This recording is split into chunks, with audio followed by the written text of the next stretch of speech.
And then I completely burst into tears. Hey y'all, thanks for finding Mama Runs an Ultra. I'm a runner on the downhill side of my 50s, training for my very first ultra marathon. So I was telling y'all that I didn't really start running until the pandemic.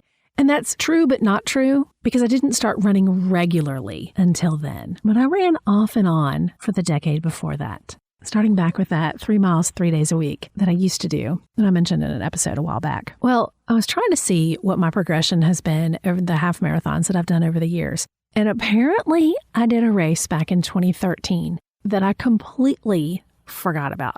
I have no memory whatsoever of running this race, but there's photos, so clearly I did it. It's absolutely definitely me, and I still have the outfit. So it didn't even go that badly. I went back through my running logs, and there it was, all my notes, everything that happened that day. And to this day, I have no memory whatsoever of running this particular race. But after reading my notes to myself, I remembered the one thing that happened that day.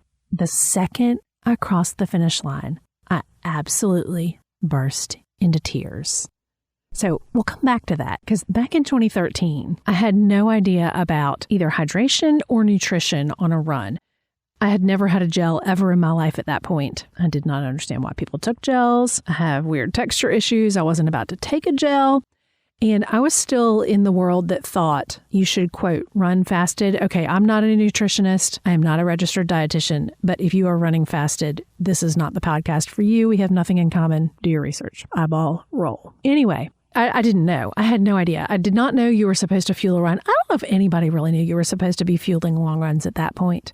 But my method of preparing for that race was I did 1 6-mile long run. And evidently in my notes, and again, I have no memory of any of this, but I have excellent notes. Apparently I did this 1 6-mile long run, which was a double path on a local rail trail. And that was it. That's all I did to prepare for this half marathon. I don't think I knew how long a half marathon was until I was in the middle of the race. So because I had no idea, and not only did I have no idea what I was doing, I didn't know that I had no idea. I thought you would just go out there and do that and it would all be fine and everything would go well. So I had 1 small bottle of 0-calorie electrolytes before the race, and that was it. Nothing during the race, no carb loading, no gels, nothing. And according to my pace notes, I went out at my 5K pace for the time, and then I walked the rest of the way, which totally valid, but I genuinely didn't know any better.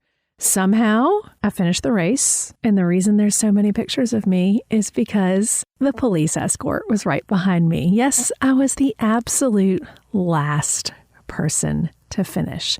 I wasn't even mad about it. I was so lost, literally lost. I didn't know where I was, that I had no idea how far I'd gone, how much I had left, when I was going to get there. Nothing, no clue. So I wasn't even mad. It was kind of hilarious. And so when I crossed the finish line and then unexpectedly burst into tears, I was mad because I wasn't sad. I wasn't angry. But then I'm like crying and can't make myself stop. And I don't even know why. Well, in the years since then, I have learned that bursting into tears at a finish line is actually very, very common, has nothing to do with how well prepared you are. Although it can sometimes have to do with how much you have depleted yourself through the effort. Happens to all runners and athletes of endurance events and other rigorous exercise. It can happen even in practice.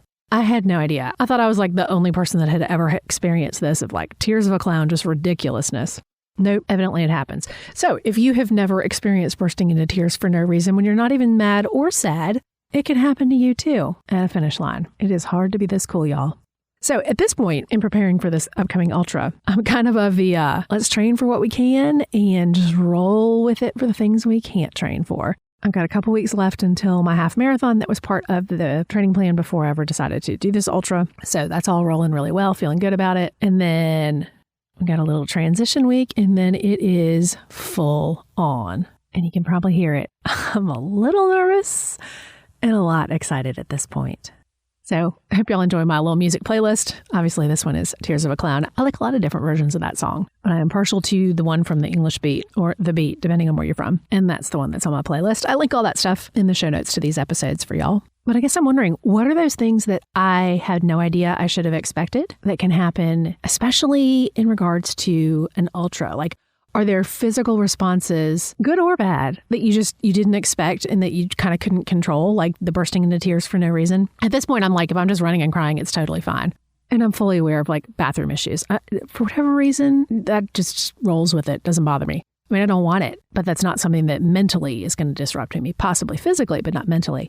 What are crazy things that have happened to you on your ultras? It's definitely looking like the easiest place to leave comments is there on YouTube, or even just in the regular podcast rating and review section on Apple. That works really easily as well. You can be specific about it. I'll know what you're talking about. I sure appreciate all those 5-star ratings and reviews and the follows in your podcast app. They make us play this game, and your support really makes a difference. I sure appreciate it. As I figure out why, Mama runs an ultra.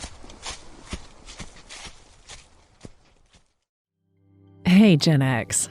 If your brain keeps spinning like a scratched Clash record at midnight, it's time for Sleep with Rock Stars, the sleep podcast built for those of us raised on the B-52s, Devo, Talking Heads, and Cyndi Lauper. In each episode, I very calmly read from Wikipedia about our favorite bands, and even throw in the soundtracks from a few of our favorite movies like 16 Candles, Repo Man, and Fast Times at Ridgemont High. All that neon can live in your head rent-free.